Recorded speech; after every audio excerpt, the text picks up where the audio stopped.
What's up, you guys? Sean Ross Sapp, Fightful. Welcome to it. It's July 26th, 2023. We have your AEW Dynamite post-show review. We had some AEW news over on FightfulSelect.com. Best $5 in the business today. Dustin Rhodes contract, as well as some Collision news, some backstage happenings there. But we got Alex Pawlowski here. He's going to talk AEW Dynamite tonight. Alex, how you doing? I'm good. Today was my daughter's 6.5 birthday. Oh. We do the half thing because she was born in January, so there's really nothing fun you can do. So today, with all of her little friends, she had a pool party in the backyard with like inflatable pools that they jumped from one to the other and sprinklers going everywhere. It was like we created our own little water park in the backyard, so we had a lot of fun doing that. But I am tired. You're tired? That's the end of that sentence? That's it. I am tired. That is it. Yeah. You said that as if you were going to continue it. So No. Well, guys, leave a thumbs up on this video. Please subscribe. We are less than 1,500 subscribers away from 100,000. I can't believe that. That's crazy. Just it's unbelievable, and especially in a very, I don't want to say very, but a fairly short amount of time, these subscribers have really been picking up. I know you guys have been liking that short form content that we're doing. We've had just an incredible amount of success with that. But the last year, especially, like Fightful, our YouTube has added an awful lot. I think we've added 25,000 in the last year alone. So I want to thank all of you that are here with us, all of you that are joining us, all that good stuff. Get your super chats and humper chats in. That allows you to get your question or statement read on the air. I did a full show of those today. The What Do You Guys Want to Talk About podcast. Jimmy Van was out today, so he'll be back next week. We got Listen Ya Boy 300 coming up soon. Looks like Listen Ya Boy 300 and the 100,000 might hit around the same time, like right around the same area. So that could be a lot of fun. But if you get your super chats and humper chats in, that gets your question or statement read, addressed, all that good stuff here on the air. And if you want even more of that, you can subscribe to FightfulSelect.com. It's the best $5 in wrestling. And I do a Q&A show there every week. Grapsity does one every other week. Jimmy Van does them here and there. You can interact with Alex as well. But let's go ahead and talk about AEW Dynamite. I want to thank our moderator, Luis, who is always here, always helping us out. Luke Jagger says, where the hell is the Elite? Yeah, that was an interesting one, Alex. No Elite, no Kota Ibushi the week after they win Blood and Guts. And the next week, BCC are heavily featured on Dynamite. What are you thinking here? Like, I could see something where they say, man, the winners of that actually ended up worse for wear than the losers, et cetera, really selling that up. But I didn't see that sold tonight. Maybe next week, but conspicuous by their absence tonight. I mean, listen, those guys deserve a week off, but there's no reason why you couldn't have taped a thing after Blood and Guts last week to run this week.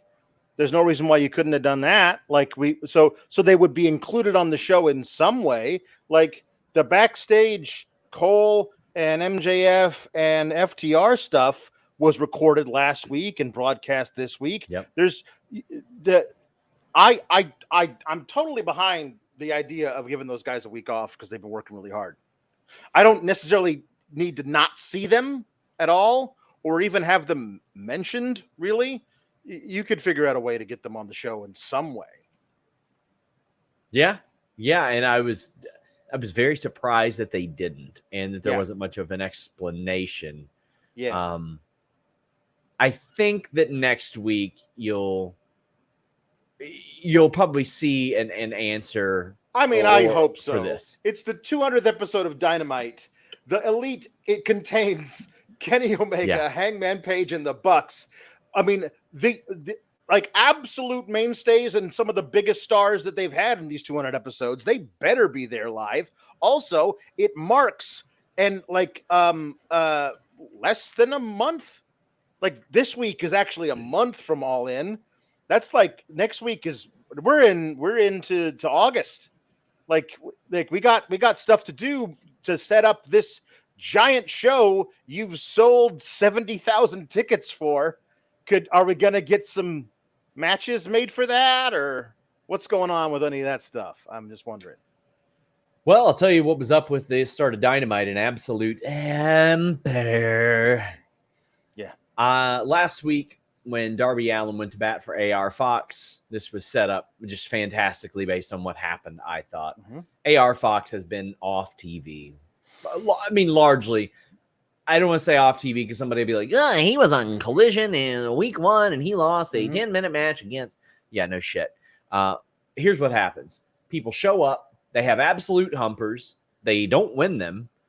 They get signed. People go, oh, here it is. Then they lose a bunch of humpers after that. Almost never win. They'll win on Rampage here and there. They'll win on ROH. And that's the case with AR Fox. Yeah. This time, that happened. That absolutely happened, by the way. But Darby Allen said, you know, I want you to give this guy a shot because he gave me a shot type of thing. Like, he helped me out an awful lot. And Orange Cassidy said, yeah, sure, let's do it. If it means that much to you, we'll do it. Right. And they had an incredible match. There was the ring post moonsault. Yeah. My God.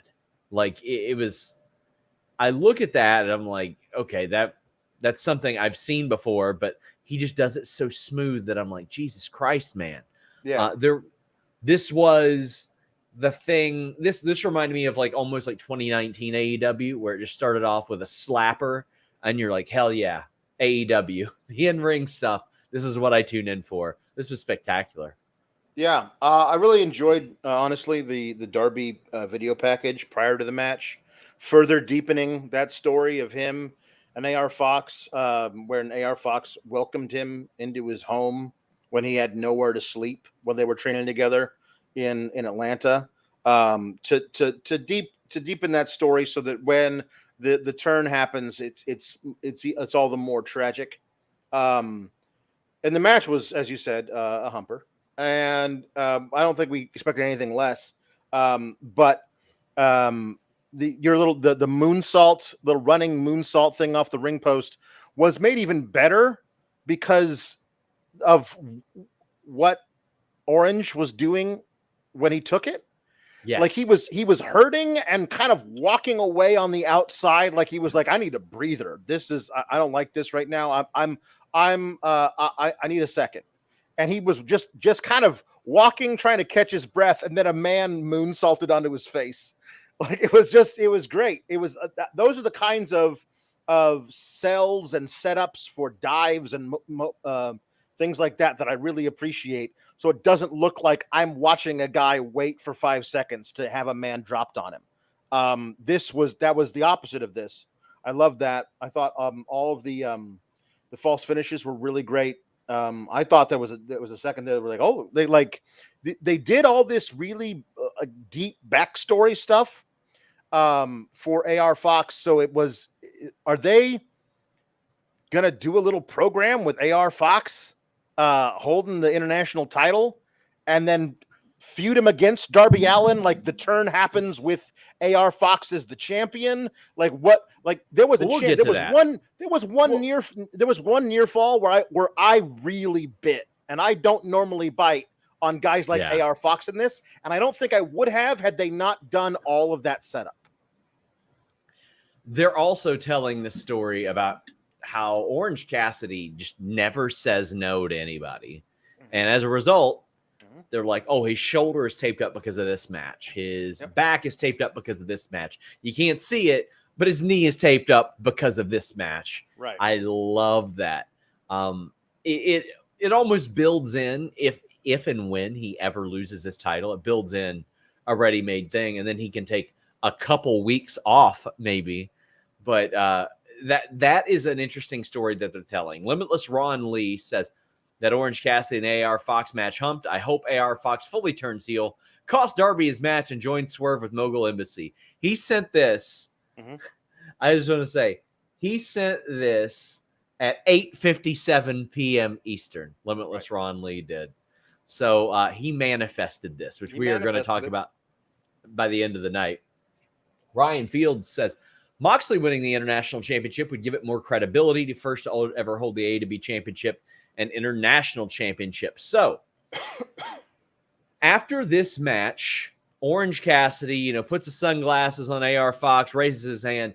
AR Fox is not trying to be patronized. And I could understand why a wrestler could be like, this is patronizing. Why?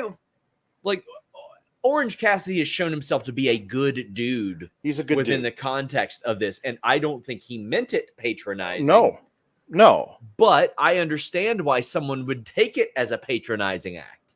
Absolutely. And they mentioned it on commentary, AR Fox is a 16-year veteran. Like, he's not some kid. It's not Action Andretti who gave the champ a good match. Yeah. Like this AR Fox has been doing this, and he's frustrated that he's gotten to this point. Somebody gave him a shot. He had a great match, but couldn't kick out of a fantastic pinning combination because Orange Cassidy is pulling those out left and right and winning matches with him, which I know you love. I also am a fan of. Yes. But the motivations for him being angry with, whenever I see him, OC put the aviators on a guy he just beat, there's a very small percentage of that looks like Bret Hart putting the glasses on a 5-year-old in the front row. Sure. And all it takes is the right guy to take umbrage with that, and now you got something. And I like that it was AR Fox because he's a guy who's been around doing this for a long time who doesn't want to be patronized. And as I've often said, no surprise, I love this finish. I love a fantastic pinning anybody. And me and Lance Storm were sort of joking about it. He said opposed to a bad pin, and I was like, well, I watched all of the WWE 24/7 title pins, and they were all almost bad, like just the laziest pins that you've ever seen. So Orange Cassidy gets clocked by AR Fox, and AR Fox is immediately not worried for himself because he doesn't need to worry about himself. You can see in his face, he is immediately like, I should have done Darby, like my friend, Darby. Yeah. Oh, yeah. And Darby comes out and scolds him about it. Mm-hmm. So that's fascinating. And what I like is this threaded into something else. It threaded into John Moxley coming out and beating that ass. And I agree with our super chatter. Moxley winning this championship would add some credibility to it. Hugely. He's their Hogan. He's AEW's Hogan. That's what he is. He's their top guy. He's always going to be their most famous guy by and large, even more so than Jericho based on the view metrics and all that stuff. It would be incredible to have him in that spot. But again, we've got BCC all over this show and the Elite nowhere to be found. I do hope that's explained, but I'm very excited for what we're going to see here out of OC and Moxley. Yeah, I want to say the only thing I was missing tonight was some little video package with the Elite cutting a promo in the locker room after their win. Sure. If you had done that, I would have no problem with any of this because I really love BCC pissed that they lost blood and guts and taking it out on anybody to prove they're not some pushovers. Like, yeah, we lost that match. We lost that feud with the Elite, but we're on the warpath. Watch out because we're still angry pugilists, and we will beat the hell out of you. And Moxley just taking it out on OC was great. I also love OC being like, man, what happens? After Moxley attacked him, he was like, man, I just came into work today. That's all it was. I just came into work. Now, I gave a guy my sunglasses and he punched me in the face, and this other guy attacked me. Like, I just come to work. That's all I do. It's good stuff. Love it. I absolutely love it. Oh, we got the Hook vignette. And then we got a Jack Perry promo. Jack Perry, again, I don't know that this... I liked this a lot better. I think that I enjoyed it because he's starting to find his voice a little bit more. Mm-hmm. It wasn't great or anything, but it's Right. a vast improvement over what we've seen. Sure. Yeah. And Jerry Lynn confronts him.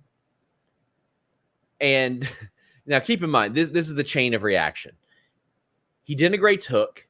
He denigrates the FTW title. He says it's legit now, but it wasn't before. He denigrates Taz because that's Hook's dad and a former holder of the FTW title. He then denigrates everybody that Taz ever worked with, which is also denigrating Jerry Lynn.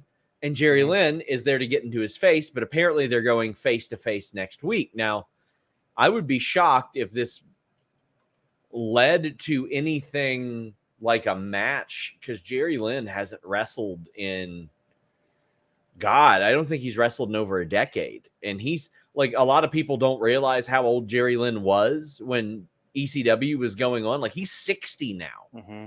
Yeah. Like, he was in his late 30s in ECW. Like, he was one of the first guys to really push it at that level, at that long.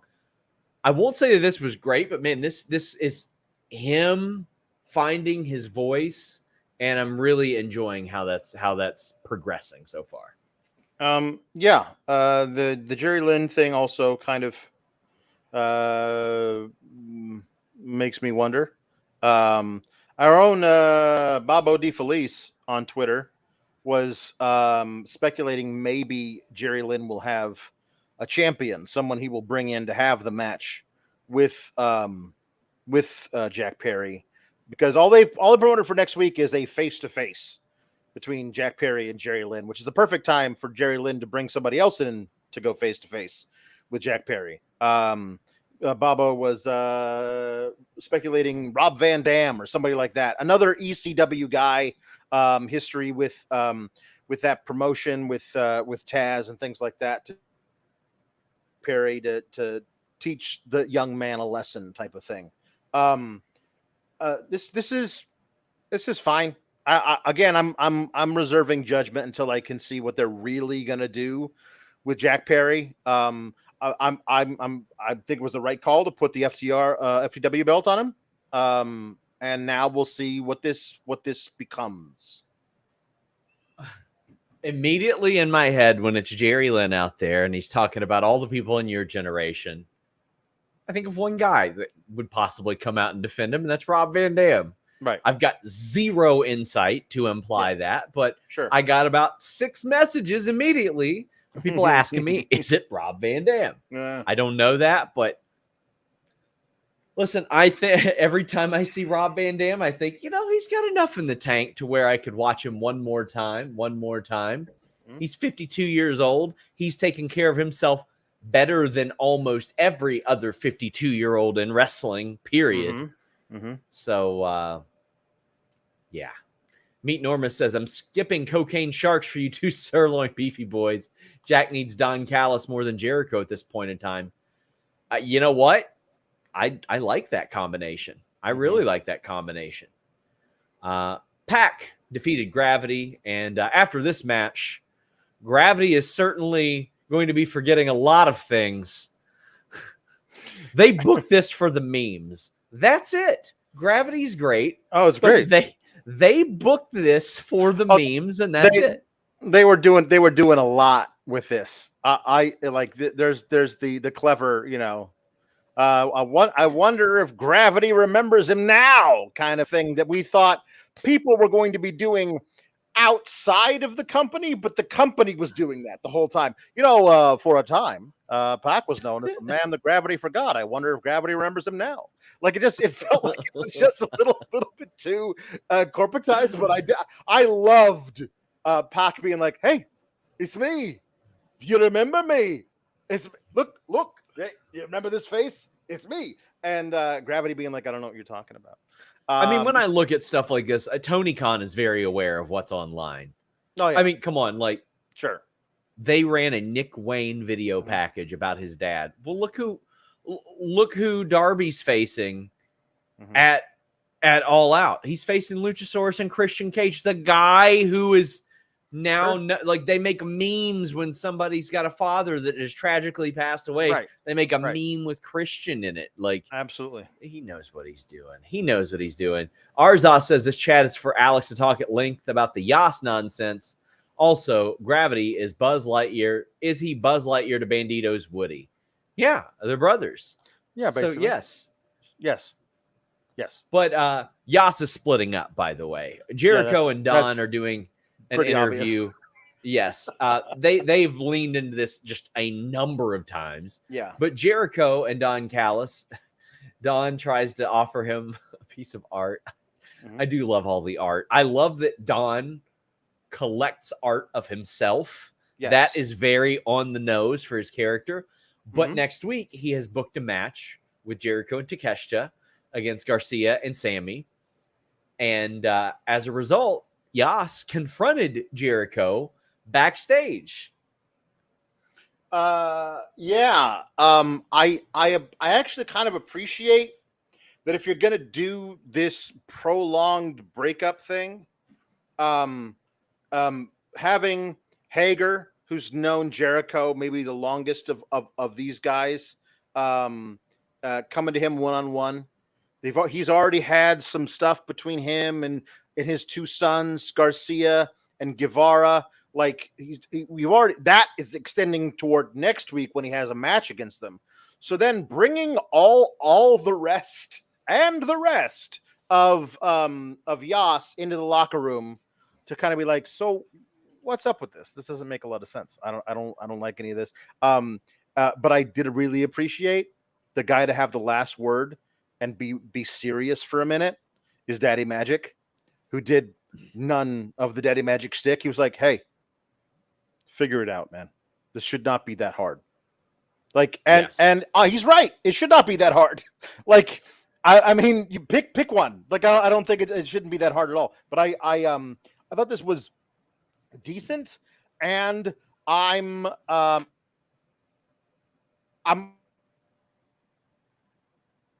Jericho being the bigger man and going out on his own as some kind of like kung fu superhero, like wandering the earth, allegiance to no one, like, and being honorable about. I don't need that. But anything else, sure, fine, figure it out.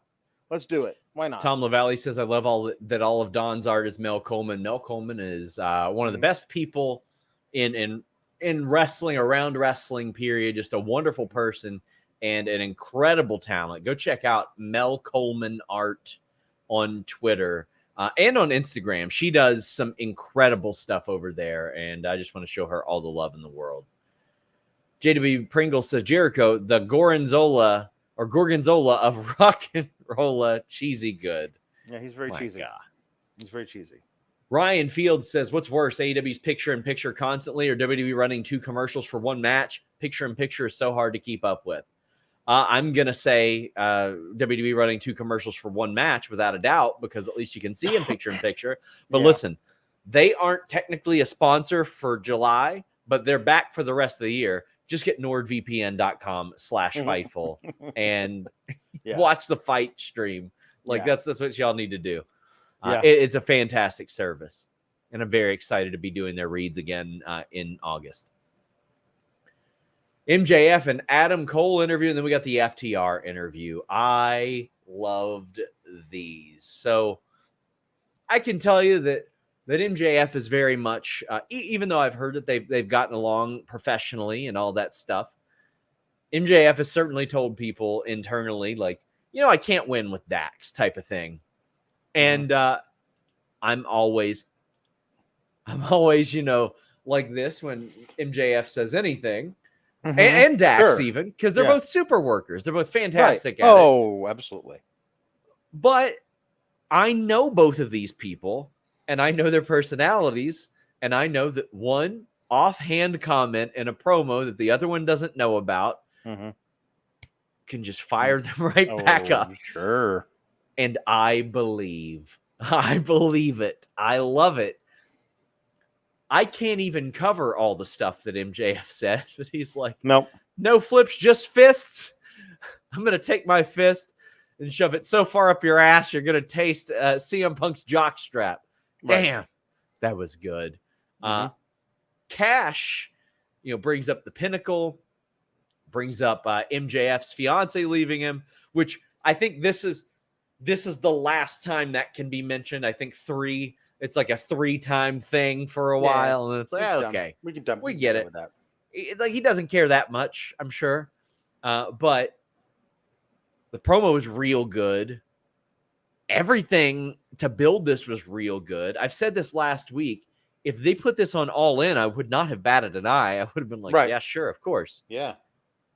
This got me pumped for Saturday night. I'm going to have it's going to be like it was with FTR versus Bullet Club Gold a couple weeks ago when that match when I had friends over to watch UFC and we dual screened it, and my friends that watch UFC are like, this rules. Well, we're going to be doing that with FTR, MJF, and Adam Cole. I can't wait for this match. I'm excited for a big fight, a tag team title fight on Saturday, Alex. Yep. They've sold me on it. With good reason. I thought that MJF, cutting a full get you in the building promo on Dax and Cash was pretty Cash, Dax especially. But I also really was attuned to how much Cash and Dax were like, Adam Cole, I like you. I respect you. You're a stand-up guy. I'm sorry you got yourself mixed up in this. You seem like a great guy, somebody I'd like to hang out with, maybe be my best friend at some point. Like they kept on just talking about how great a guy Adam Cole is. So I'm like, yeah, you're laying it on a little thick. So that's why everyone's like, well, if you're going to have one of them turn on the other one, it's got to be Adam Cole. And I'm like, so are they laying it on so thick so that we'll suspect the inverse that he's going to turn on him? Yes. But then they're going to do the swerve of the swerve? Is it double reverse psychology? Yeah, exactly. Exactly. And, I don't know. And they got Roddy showing up, full neck brace, sympathetic neck brace. I'm sorry. If he's in a neck brace like that, he ain't traveling this much. There's no way. I'm not buying it. He's showing up with this big ass neck brace, looking like Vince McMahon at the steroid trial, and he's like, "I can't believe that you're trusting this guy." Max calls Roddy a default creative wrestler. Yes. He even calls him a default caw, which is the pop of pops to me. Yep. Oh, that's a default caw, Roddy Strong. Oh no. There's something bubbling under the surface here. Oh, definitely. And the other thing is that we got a confirmation that win, lose, or draw after this match versus FTR, I'm giving you a title rematch, Adam Cole, because I know how much it means to you, says MJF. The most respectful and honorable thing a man could do. The first and only time that MJF has done one of those things. So I will be very surprised if he comes to fruition without something actually happening. Pile driver finisher. He was traveling just to get a word in. He's like, I've got to say this to his face. Let me get my neck brace and catch this flight. Oh, man. Irene says, when are we going to see Punk and MJF on screen together again? Whether MJF is a face or a heel, that story is too big to not continue eventually. I agree, Irene, but here's where I take exception to some of it. If Punk is still carrying around that bag on Saturdays, what the hell's going on, Alex? He got pinned by Ricky Starks. There ain't no reason for him to be doing that anymore. No. Well, what he's saying is that but I think on Collision, he basically said, you and me for what's in the bag. Because that was a non-title match, I guess is what he's saying. The one between him and Ricky where Ricky pinned him. So now it's a title match versus him and Ricky this time. It's like when my wife beats me at any game ever, and I'm like, that's an exhibition. That's not a regular season game. Practice game. Doesn't count. Doesn't count. Also, to answer your question, Irene, I think we should see them together on screen this Saturday. Like MJF and Adam Cole versus FTR. FTR are Punk's boys. Like Punk being on commentary for that would seem like a natural thing for them to do. if not, something major, where we actually this might be the thing where we start moving into the stuff for All In, All Out. May come out of this whole MJF and Adam Cole in the CM FTR orbit, may come out of that. Guys, a reminder, subscribe to FightfulSelect.com. Just $5 a month gets you 40-plus podcasts, weekly Q&As, and daily exclusive news before anywhere else. I know that some people are like, oh, why would I pay for wrestling news? You get it before the aggregators get it, and not only that, you can interact with us on those stories. If you have a question about the story, you can drop a comment there, and we'll answer that. You're not going to get that from aggregators or anything of the like. Just this week, we had updates on Kevin Owens, Liv Morgan's injury, news on CM FTR, updates on Dustin Rhodes' contract, Brandy Rhodes' in-ring future, a ton of Cody Rhodes news. We broke the news that BTE footage would be in that documentary. We had news on Titus O'Neil, Gunther. We brought back the Raw and SmackDown plans. I snuck those in on Friday, brought them back on Monday as well. So therefore, we also have WWE Raw producers, all that stuff. We had news on Edge, Bryan Danielson, Brian Pillman, the San Diego Comic-Con. We've had some betting odds as well. Orange Cassidy taking a producer role in AEW. That's just since Monday. I am going to run through all the stuff we've broken just since Monday. And how about this one? Thursday, I'll break news of a big all-in match that's being discussed right now. That I haven't heard anybody bring up yet. Interesting. Alex is going to love it. Oh, I can't wait. Alex, I know you're speaking ironically, so I can't wait. I'm not. Oh, okay. I'm not. Cadillac says Punk had his fingers crossed behind his back. True, he always does. On the mic, he goes, take back like that real quick. Jake says, hit me like a lightning bolt. I bet the Wembley match is going to be CMFTR versus Cole, MJF, and Roddy Strong. That sounds fun too, honestly, but it does. I bet they want that attendance record. And I feel like you got to distribute the top talent a little bit more evenly than that. Like, if you can get FTR versus Bucks, that's going to put some asses in seats. Cole versus MJF is going to put asses in seats. Punk versus, I don't know, but it's going to put asses in seats. Omega against somebody else, asses in seats. Brent Lockman says, and when MJF says he's giving Cole a title shot, he means to the back of the head. Ooh! I mean, maybe. Did he say title shot or title match? I think he said a shot at this title or something like that. I mean, like a shot. He should have said a shot with this title and see if we actually caught it. Give this man a shittle tot is all I have to say. KJ says MJF cooking Dax for cutting the same boring single note promo every week. Followed one segment later by Dax cutting the same promo was pure gold. Can't wait for Dax's Twitter meltdown when MJF and Cole get cheered over FTR on Saturday. Why so mad, man? I love all these guys. I love MJF because he gets us a lot of views when we interview him, and for no other reason. Adam Cole is the nicest human being ever.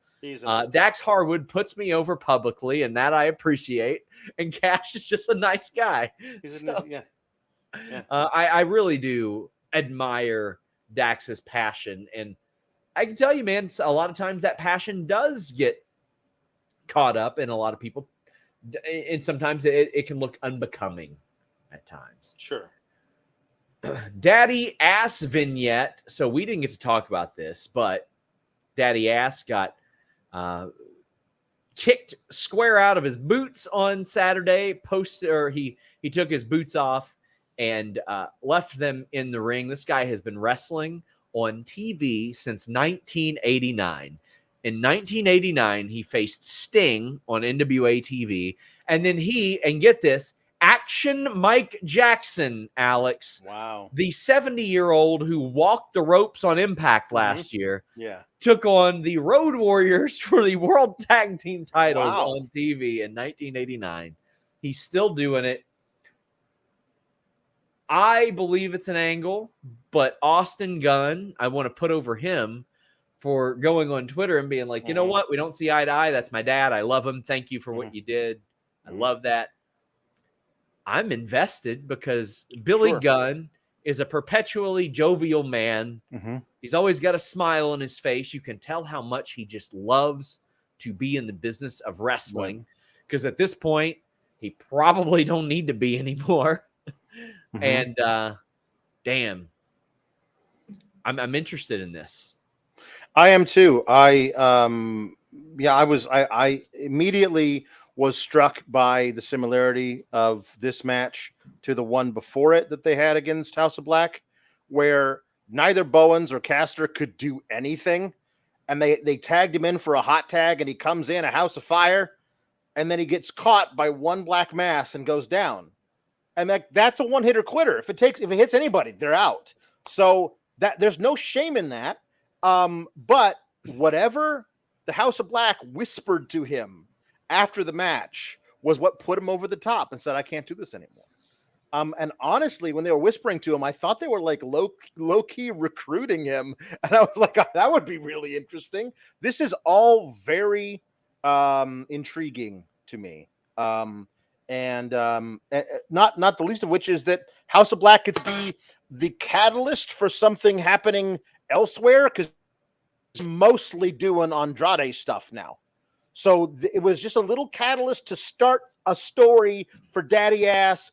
I have no doubt this is the last major angle for him leading to an actual retirement, but I do not believe that what we saw on Saturday was the actual retirement. Yeah, and either way, I'm invested. I'm very, very excited to see what they do from that end of things. Like, Daddy Ass is a very identifiable character, and you mentioned that being a one-hitter quitter. For those who have never seen it, the first time I ever saw that kick landed legitimately was this. Bink!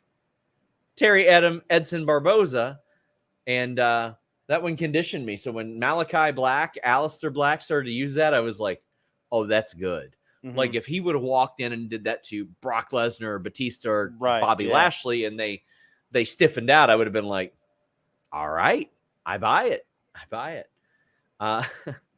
We've got Meet Norma saying every time I see Billy Gunn, I do 50 push-ups. Yeah. Well, you know what? I got something that can help you. Oh, really? I got something that can help you. AG1. AthleticGreens.com/Fightful. Man, this is my go-to supplement, my go-to multivitamin, but it's so much more than a multivitamin. By the way, you want to be drinking your multivitamin. It absorbs a lot better. I take 1 scoop of AG1 from AthleticGreens.com/Fightful, put it in my 8 ounces of water, drink it down, and I'm good to go. I got a multivitamin that covers so much. Minerals, probiotics. That's why you never see me getting sick. You got your adaptogens, antioxidants. You've got a digestive enzyme. They all work together for a stronger foundation for your health. Free 1-year supply of vitamin D3 and K2 plus 5 free travel packs when you use athleticgreens.com/Fightful. By the way, it also helps recovery. So if you've had a tough workout, this athleticgreens.com/Fightful AG1 product is really going to help you out. They've got doctors, they've got endurance athletes, people with PhDs, the professor of genetics at Harvard Medical School, David Sinclair, putting this thing over. athleticgreens.com/Fightful. That immunity support, that digestive support, that multivitamin, all at athleticgreens.com/Fightful. Check it out, guys. athleticgreens.com/Fightful. Swerve Strickland defeated Darby Allen. Oh, man. So, AR Fox joined the embassy, which is the big part of this match, which this feud is going to continue. Swerve, Darby are a couple of guys that are going to do this probably forever, probably as long as they're both around. Yeah. Of course they have a good match, but Mr. Acosta says we're never going to get Keith Lee and Swerve. I swear to you, they were planning it when they teamed up. they were planning it. I don't know what's happened. I don't know why it hasn't happened. At this point, I think Swerve and Lee should be at like All In, and Swerve and Darby should be at All Out or something like that. Just for the love of God, do it. But Keith Lee has had nothing consistent going. AR Fox has joined the embassy. Matthew Hook says Darby plus Wayne versus Swerve and AR Fox. Yes, please. Alex, my friend, I know that you can kindly reminisce about Lucha Underground with me. Yeah. Dante Fox and Killshot. You and I were both big Lucha Underground guys. That's one of the ways that we connected so early on. We both loved Lucha Underground. And I just loved, like, some of the people that are on that show, I have since learned watching them live. Damn, they edited that show really well. Then there are some people that I'm like, oh, wow, that Lucha Underground really highlighted their potential. Like, Penta was one of those that was both. Okay, they didn't leave in as much of his dilly-dallying around, but they made him look like their Brock Lesnar.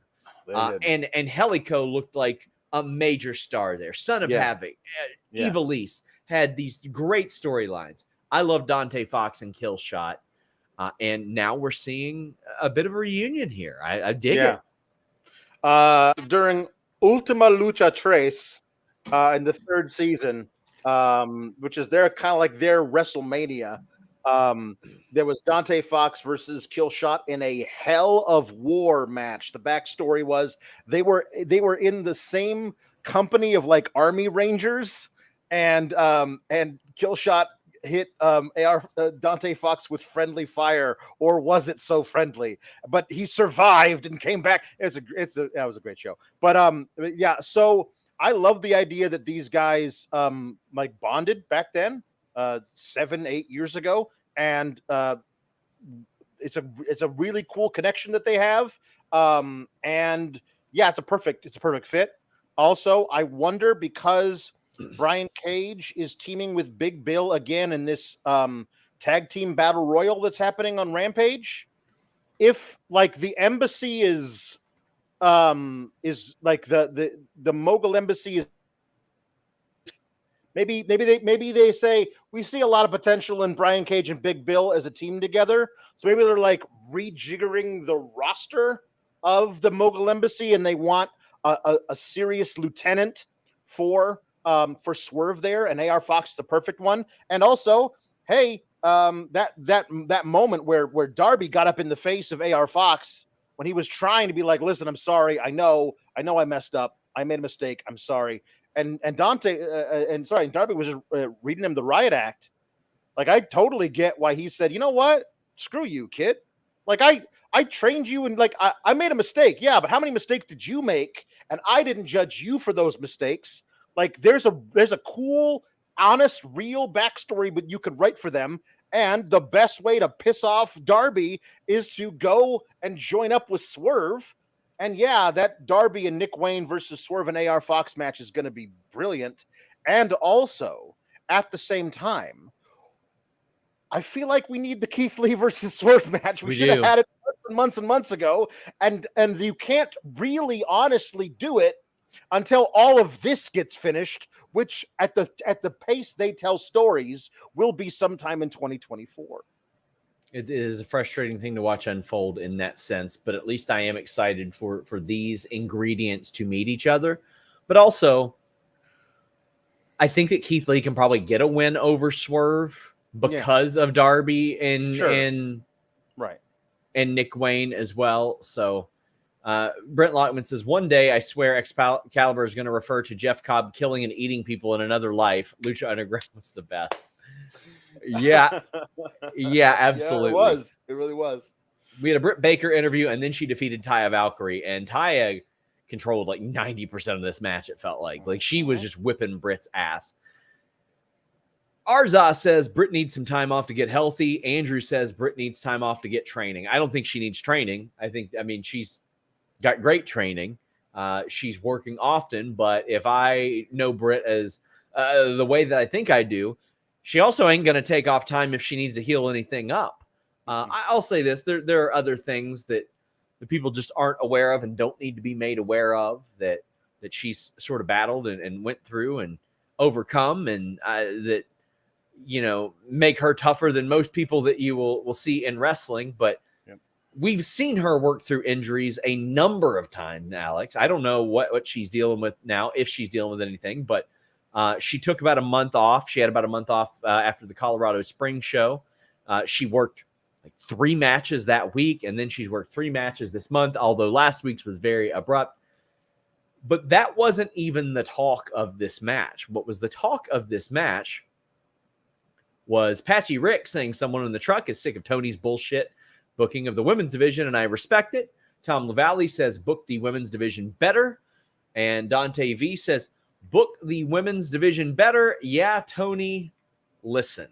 There was a sign in the crowd that made it on TV very, very prominently, and we're going to show it to you guys, that just simply said, book the women's division better. Yep. And I agree.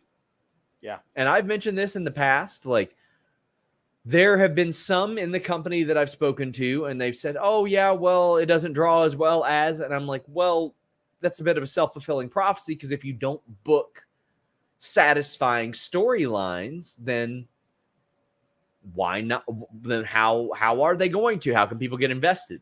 Meanwhile, over on NXT, which is a lot of hit and miss, they throw everything at the wall involving the women. Some of it absolutely sucks. Some of it is very good. But one of the things I had mentioned, Alex, and I've mentioned for like a year, is hey, do some of the things that worked with men with women, because we just haven't seen those elements. Right. We saw like a grocery store fight. We've seen a barbershop window. We've seen a lot of those employed. I mean, we can only say it however many times. Like, this is something that we, in 2019, it was get a better women's division, because the women's division was not robust. Right. In 2020, there were some signs of some promise because of Britt's turn and the way that things were sort of going there. But there's never been like a really consistent women's division, like fascinating angle booked. Yeah. And that's what we're missing. Yeah. I think a lot of it is that, you know, you have, I mean, Jamie got hurt, and I think that probably put a little stopper on whatever they were planning with this whole homegrowns versus outcasts thing. But it didn't put a stopper on it taking up all the women's TV time. Like, the story can't progress if Jamie's not there, it feels like. But then you just keep having matches featuring the women, but nothing really happens or progresses with that storyline. You had Chris Statlander come back and take the title off of Jade Cargill, and she's not doing much of anything.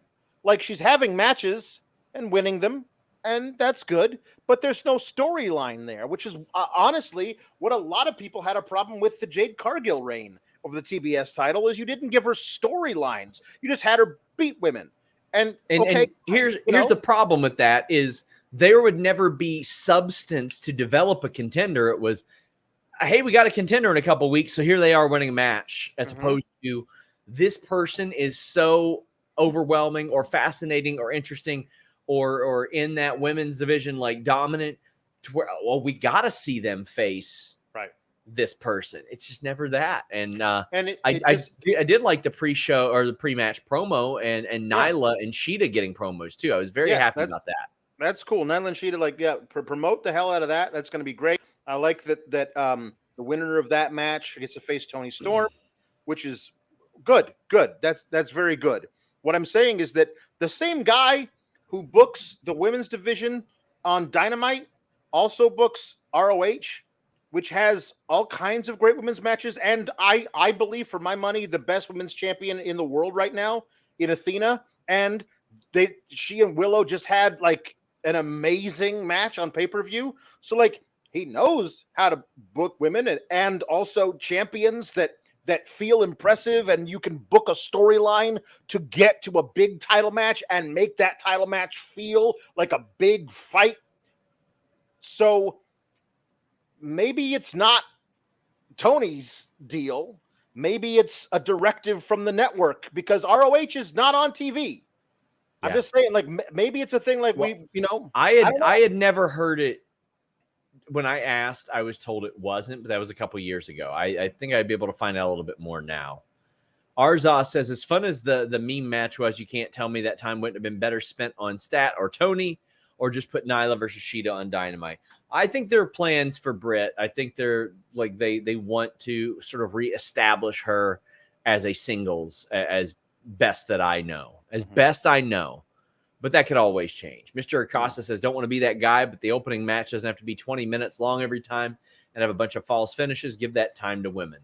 I wouldn't have taken that time from the opening match. Like, I wouldn't have done that. And, like, there wasn't an absence of time in this segment. There just could be more. There could be more than one match. You could do this match and a women's squash match. You could do both of them. Like, Nyla could have squashed somebody tonight. She did cut a promo, and so did Shida. I'm excited for Shida because it looks like the Will Washington agenda is in full effect with Hikaru Shida, because he made no bones about his fandom for Hikaru Shida on Grapsody, which you can see every Saturday at noon here on Fightful. But she's starting to get a push again. Nyla's starting to get to use her voice again. Britt also cut a nice promo as well.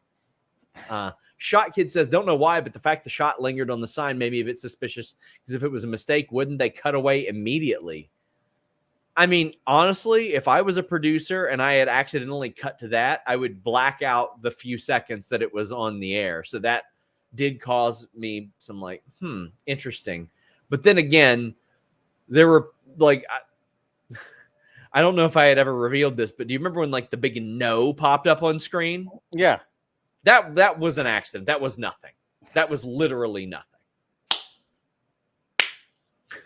Everybody speculated about what debut it was portending.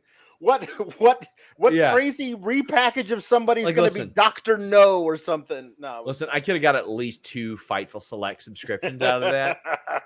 At least, because there were a lot of people. There were a lot of people who were questioning that. And in a world of QR codes and Mountain Dew pitch black matches, like it's nothing. It was nothing. So, hey, listen, I gave you guys that one for free. Subscribe to Fightful Select, please. Thank you. Yeah. Yes, boy says, didn't they tease Thunder Rosa for Collision?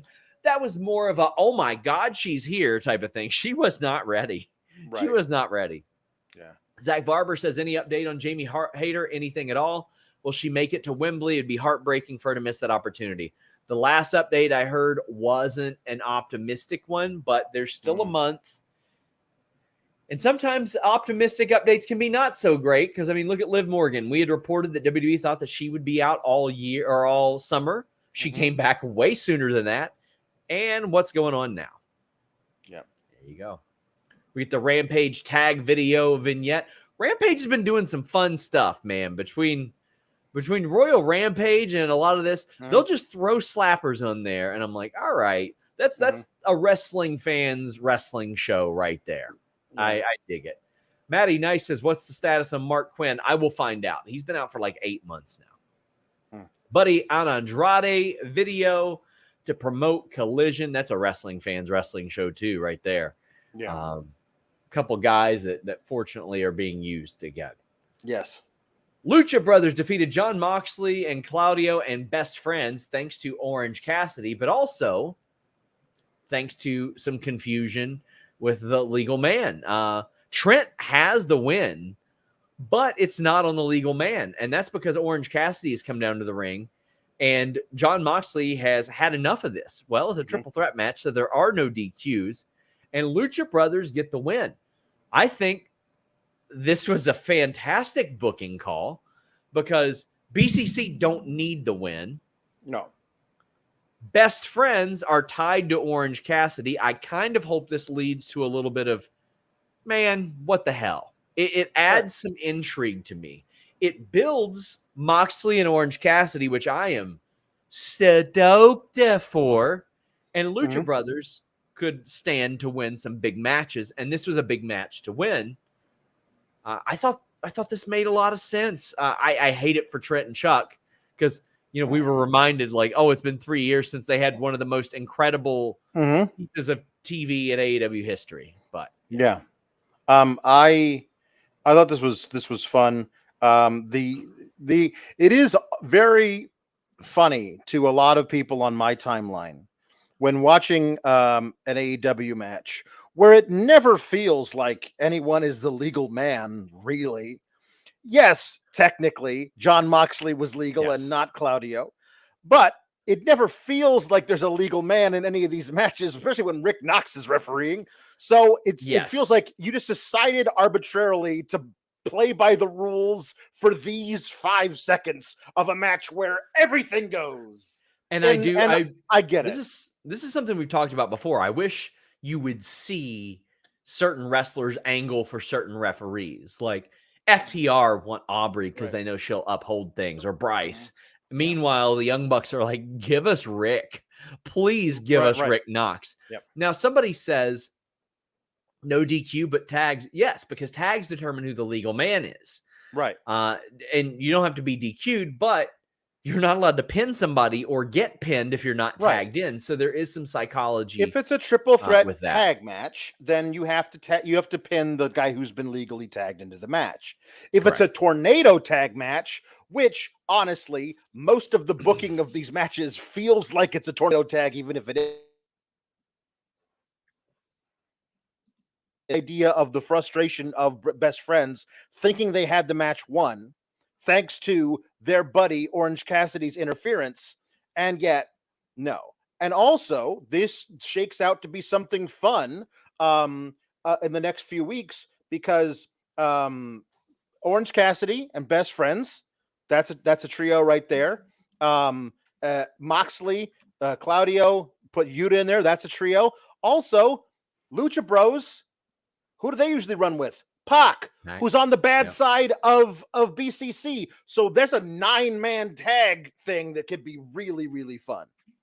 Yeah, and you are developing contenders for the trios division as well throughout all of that, which should be utilized even more. So I'm digging this. I think it was good that Lucha Brothers got the win. I think that they really did need it. And I rather enjoyed this. I thought this was a good close of Dynamite. I am really pumped for Orange Cassidy and Moxley feud. I've loved the the open challenge and all that stuff, but by all means, I'm ready for this. I have been saying, if you're gonna do this, Orange Cassidy is like damaged goods. Like, he's barely sneaking out wins. Eventually, he's gonna come up against a guy who is going to physically maul him to death, and he won't be able to fight back. Who's the perfect guy to do that to him? It's Moxley. This is a great, it's the perfect culmination of this story of Orange Cassidy fighting through injury after injury after injury, being nicked up for months, and finally he's in the ring with a guy who just wants to maim him. It's great. Guys, get in your super chats, get in your humper chats. We are wrapping up. A reminder, hey, maybe you want to get your question in somewhere else. A Q&A show every week, FightfulSelect.com.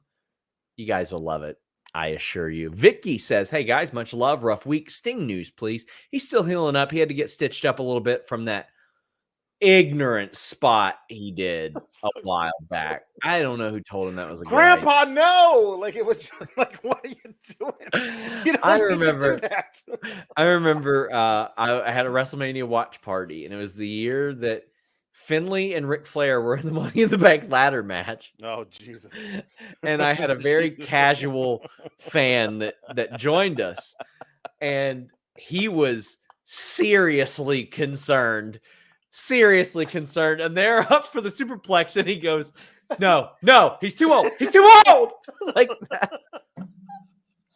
He was worried about Ric Flair. And like, Rick's never taken a flat back bump in like ever when he's got to go ass over tea kettle. He takes it on his hip. His hip and his shoulder. Oh, man.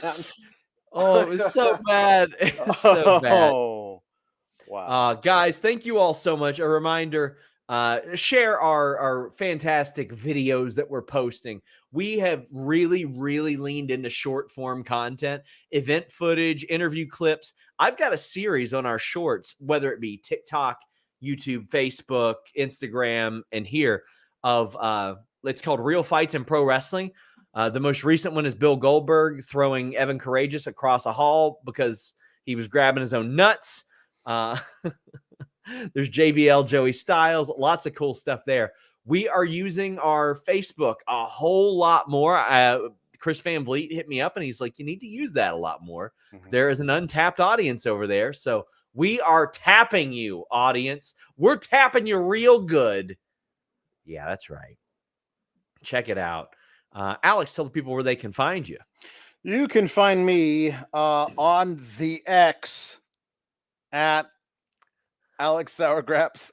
Also on FIFA Select doing Raw reviews on Monday, Tuesday right here with the wonderful Miss Kate Fabe doing NXT reviews, and then this weekend I'm going to be at Friends of the Family having us up to their lake house. So I will be trying to watch Collision on my phone, and will not be able to do a post show for that, but I will do one on Friday.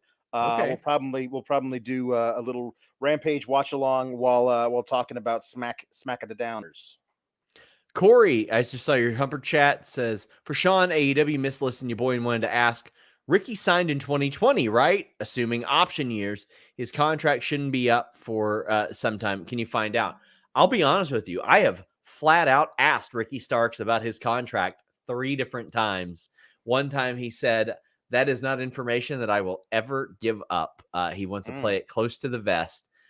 Sometimes all you can do is ask, and sometimes you are politely told no.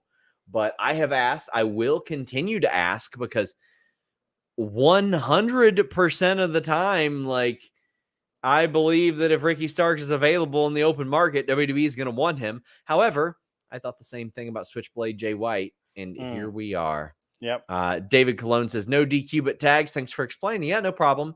I have long wanted to do a series, and maybe I can do it on the shorts with a referee to explain any number of those questions you might have.